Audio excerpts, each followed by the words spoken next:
दोस्तों final selection पाने के लिए बहुत से पड़ाव होते हैं, जैसे एग्ज़ाम, डीवीपीएसटी, रनिंग। इन सभी को पार करने के बाद जब फाइनल कट ऑफ आती है तो सबसे ज़्यादा टेंशन हमारी बढ़ जाती है, क्योंकि यहाँ पर अगर हम बाहर होते हैं तो सबसे ज़्यादा बुरा लगता है। तो इस वीडियो में हम फाइनल मेरिट का तथ्यों के आधार पर सटीक विश्लेषण करने वाले हैं।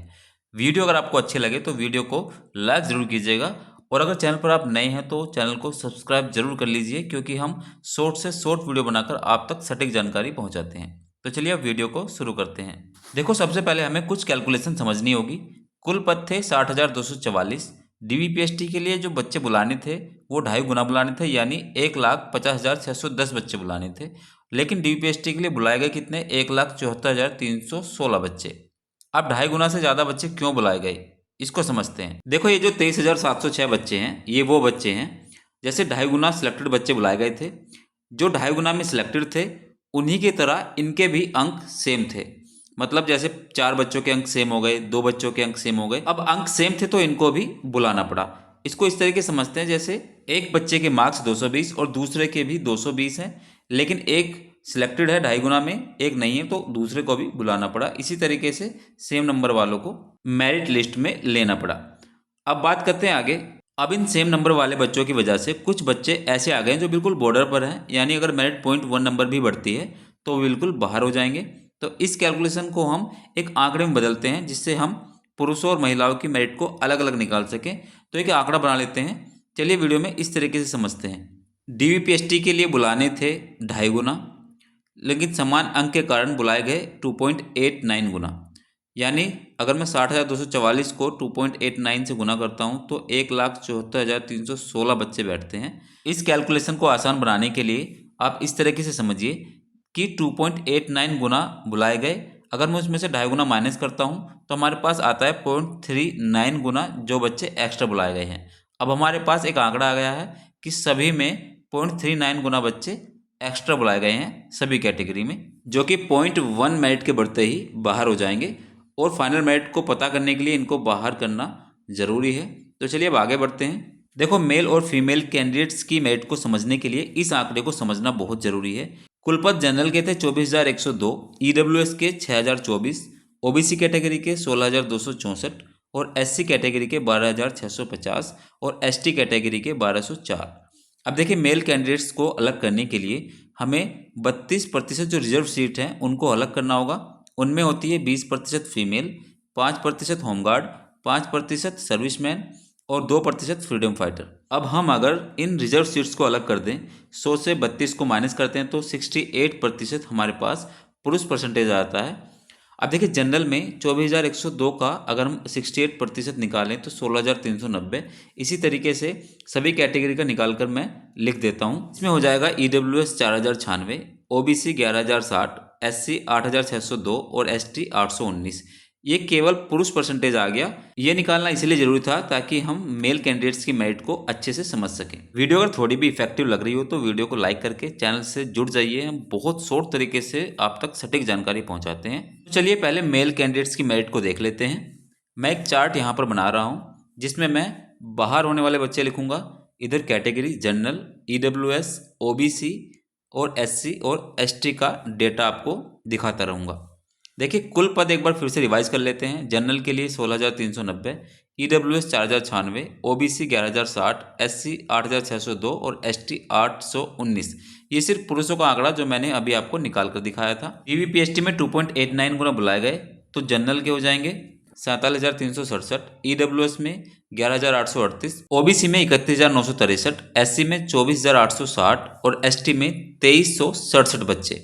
अब समान अंक वाले 0.39 गुना बच्चे जो बाहर करने हैं, उनको हम बाहर करने के बाद जो हमारे पास बच्चे बचते हैं वो बचते हैं जनरल में 40,975, ईडब्ल्यूएस में 10,240, ओबीसी में 27,650, एससी में 21,505 और एसटी में 2,048। यानी ये वो बच्चे हैं जो समान अंक पे मेरिट में आ गए थे, 0.1 बढ़ाने पर बाहर हो जाएंगे। तो इनको बाहर करना बहुत ज़रूरी है। ये अब हमारे पास इनको बाहर करने के बाद जो डेटा बचा है वो ये है। अब देखिए, डीपीएसटी की बात कर लेते हैं। देखिए, बच्चे पहले बहुत कम फेल हो रहे थे, लेकिन धीरे धीरे ये आंकड़ा बढ़ने लगा। तो टोटल पहले 7 से 8% था, अब 10 से 12% हो गया है। इसमें एब्सेंट को जोड़कर हम टोटल 15% मान लेते हैं। तो इसी तरीके से DPST में 15% फेल होने के बाद जो हमारे पास बच्चे बचेंगे वो जनरल में बचेंगे 34,828, EWS में 8,704, OBC में 23,502 और SC में 18,280 और ST में 1,740 बच्चे हमारे पास बचने वाले हैं DPST के बाद। दोस्तों मैं आपको एक बार फिर से याद दिला दूं, ये सिर्फ मेल कैंडिडेट्स का आंकड़ा है। रिजर्व सीट्स जैसे फीमेल होमगार्ड्स इनकी बात हम बाद में करने वाले हैं। अब बात करते हैं दौड़ में फेल प्रतिशत की। देखिए हर भर्ती में लगभग 15% या उससे अधिक आंकड़ा रहता है फेल होने का, लेकिन हम एवरेज 15% अगर माने तो जनरल में दौड़ में फेल होने के बाद जो हमारे पास बच्चे बचेंगे वो बचेंगे 28,682, EWS में 7,168, OBC में 19,355, SC में 15,053 और ST में 1,433। यानी सब तरीके से बाहर करने के बाद हमारे पास ये आंकड़ा बचने वाला है। ये हमारे पास अब फाइनल मेरिट में फ़ाइट करने वाले बच्चे हैं जो कि फाइनल मेरिट में फ़ाइट करेंगे, इससे ज़्यादा कहीं बाहर नहीं होने वाले। तो ये टोटल वो मेल कैंडिडेट्स हैं जो फाइनल में फ़ाइट करेंगे।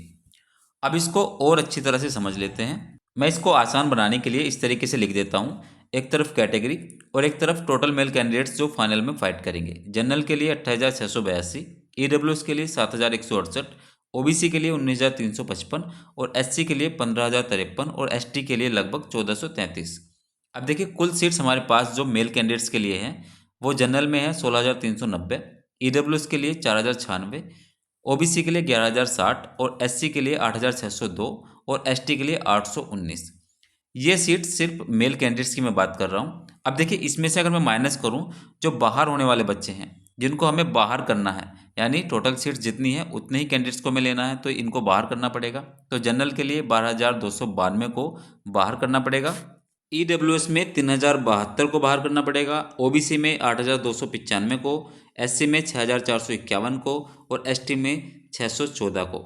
देखिए एक कड़वी सच्चाई ये है कि 60,244 पद ही भरे जाने हैं, यानी 1,74,316 में से 60,244 को ही नौकरी मिलेगी और सभी बाहर हो जाएंगे। इन बच्चों को बाहर करने के लिए हमें विश्लेषण करना होगा पुरानी भर्तियों का 41,520 और 49,568 के फाइनल स्कोर का।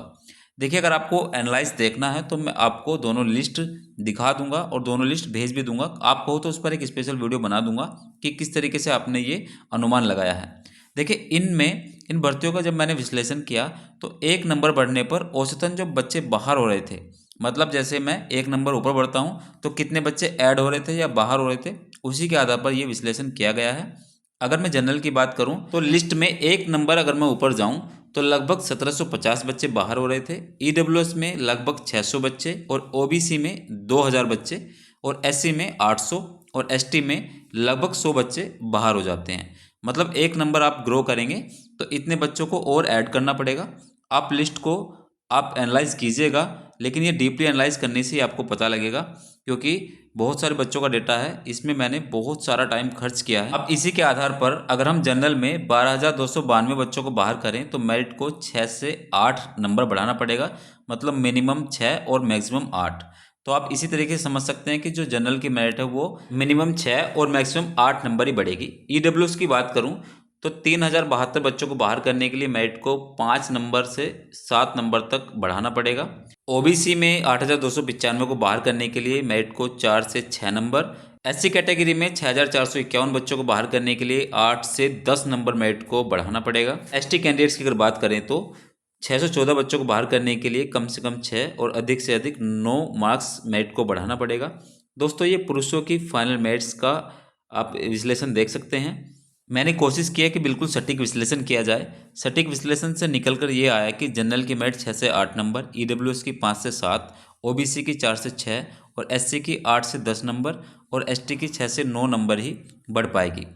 जहाँ तक मैंने कोशिश की है कि गलती ना हो पाए। अगर कोई गलती इस वीडियो में आपको लगती है तो आप बिल्कुल मुझे कमेंट बॉक्स में लिखिएगा, मैं अगली वीडियो में उस गलती को सुधारने की कोशिश करूंगा।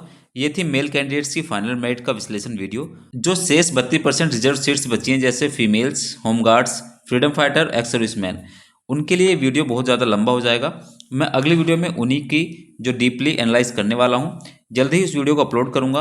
अगर आपको वीडियो पसंद आई तो वीडियो को लाइक करके चैनल को सब्सक्राइब जरूर कर लीजिएगा।